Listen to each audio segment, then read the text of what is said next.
Andrew Castle with you. Mick Lynch is with me, General Secretary of the RMT, joining us from the picket line at Euston. Another strike today. Mick, good morning to you. Good morning. Well, let's get some facts straight now. How long has this all been going on, Mick? Well, we had the ballot last May, the first ballot. We've been on strike on various occasions since June last year. Yeah, I mean, what is your level of frustration at this point? What happened this week to still see you out? Well, we haven't had an improved offer. We've had various versions of an offer, which are very modest. That's the best I can say about it. Pay proposals over 2 years when we haven't had a pay rise for 3 years. But it's what we call a strings attached conditional offer. There are loads, 18, I think, separate items that the train operating companies want us to swallow. And we've done a very thorough consultation with our people. Thousands of members took part in a big conversation about those conditions, and they simply can't accept the dilution of the agreements we've made over the decades on the railways and changes to their contracts of employment and working practices that are not acceptable. So for our members, at the forefront of this are those conditions. The money is important, obviously, in this day and age with the cost of living crisis and the dilution of earnings against inflation, but really we need to sort out these conditions. They need to back off on the confrontation they've put to our people and then get us a pay rise that we can put out to a referendum on a basis that we can deal with. Because there hasn't been a vote yet. I know you are representatives at the RMT, but there's not been a direct vote from the members, has there? Well, on the Network Rail, we're in a second referendum. We'll get the result of that on Monday. So there's two halves to this: the Network Rail, which runs the infrastructure of the railway, and the train operating companies, which move the passengers around, obviously. And we haven't had an offer because it breaches red lines. They've put into that offer, for instance, driver-only operation. If you followed the railway over the last 5 or 6 years, maybe 6 or 7 years, we can never accept driver-only operation. So it's a foolish step by any negotiator to put into a deal or prospective deal something that you know the other side can never accept as a matter of principle. So that's a silly move, really, because it provokes a reaction from our people. They say, well, we don't want to talk about money. There's no point in talking about money if I haven't got a job. So we're in that situation where they're looking to lay off thousands of our people and redeploy them into lower paid jobs if they get the opportunity to stay on. So, if you're an ordinary worker working as a guard or a conductor, and they say, well, there is a pay rise on offer, but most of you won't have a job in the future. There's not much point in talking about the pay if you're not here to collect it. I understand that completely. People are fighting for their jobs. Is there any way? Is there voluntary redundancy as a possibility? There's no circumstances, Mick, under which you would accept driver-only operated trains. There's no way that could be formulated over a year or 2 years or 3 years. It's not possible. We cannot accept that. We've fought disputes, and they know that. On South West Rail, on Northern Rail, we've still got a dispute which isn't active at the minute because of everything else. And on Southern, where we fought to a standstill over 2 or 3 years, 60 and 70 days of strike action. They know we're not going to accept that. Yeah. So that won't happen. We think that's there to protect the public and the railway. So that's not going to happen. Are there any other elements of modernisation, which I understand was the reason why you said no more talking this week? I was talking to Simon Calder earlier on. I know you speak to him on a regular basis. Were there any elements of modernisation that you that you will accept on behalf of your members and recommend to your members? Yeah, I mean, what they call modernisation is often a cover for cuts. They want to cut jobs out and cut they're going to close all the ticket offices in Britain. That's in the document. Now, we can deal with changes in retail practices. We understand the apps and the websites that people use to access their tickets and their fares and all the rest of it. We can deal with that, and we've always dealt with it.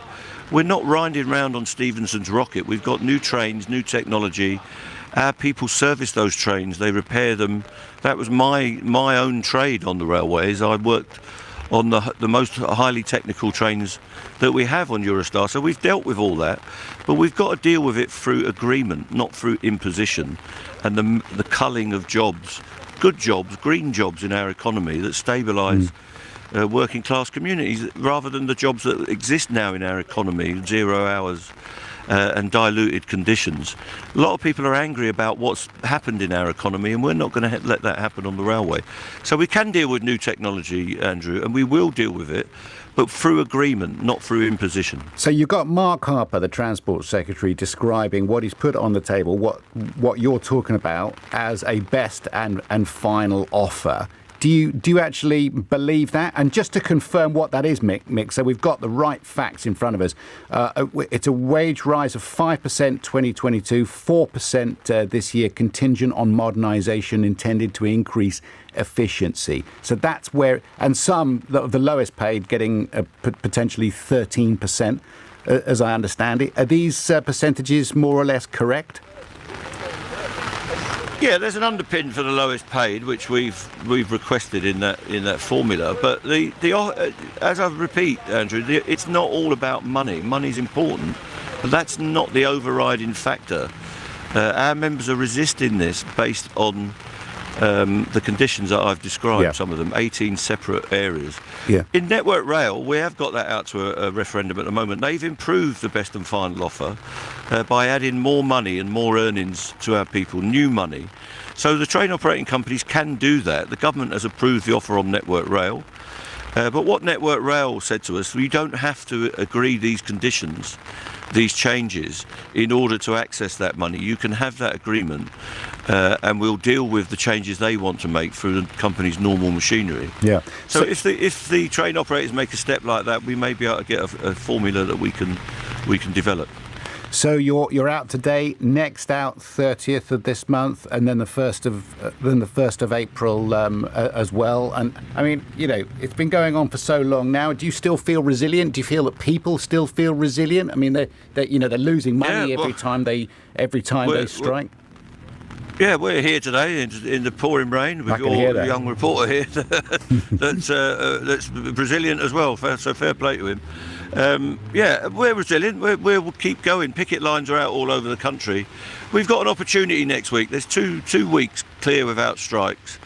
I think we're going to be invited in on Tuesday to meet the companies. If they can show a bit of goodwill, that we're seeing around the public sector at the minute, those other deals that people are being given are not conditional. That's one of the key differences. So the nurses, the ambulance workers, the firefighters and others are being given clean deals, as we call them. It's just a money deal. Here's an offer. Do you want to accept it? The RMT's not getting that for some reason, because I think the government sees us as a particular target for whatever reason they've got. If we can get something different, a different formulation and a different set of attitudes from the government and from their agents in the train operating companies, there's an opportunity in the next week or so to develop something, and I hope that happens. Do you think some of this is personal, Mick, because you've made yourself such a spokesperson, not just for RMT and people in your industry, but kind of there's a sense that you represent something a little bit wider in terms of a challenge to the government? Do you think some of this is personal? Well, it's a challenge. I don't like the government, Andrew. I'm going to be frank about that. But it's not up to me to change the government. I can't do that. I get one vote out of whatever it is, 50 million votes or something. And I'll cast my vote at the ballot box. We're not going to bring the government down. We'd like the government to modify what they do in a lot of areas, particularly the railway. But they are the elected government and they have the right to govern. And we've got the right to protest and strike under our traditional laws, which are being clamped down on, as you know. So it's not personal for me. When I meet any minister or any politician, whether they're in Scotland or in the regions or in government or in opposition, I'm professional and polite. I think I've got a sense of humour. Any of them that have met me will tell you that, if they had the right, the privilege to talk to you privately, that I'm an amenable guy. My job is to try and get a deal for our people.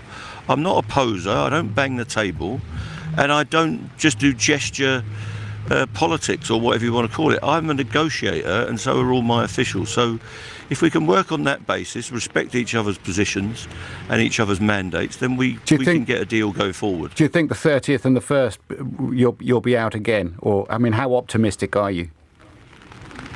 I'm always optimistic. Standing here in the rain, I can't be anything other than optimistic. So listen, I'll let you go. I'll be working for a deal, Andrew, and hopefully we won't have to take those strikes. That's my position. All right, Mick. Well, listen, thanks ever so much, and thank you to Alan Zazinski, our reporter, who is holding the microphone down there at Euston. That is Mick Lynch, General Secretary of the RMT, just coming up to 8 o'clock.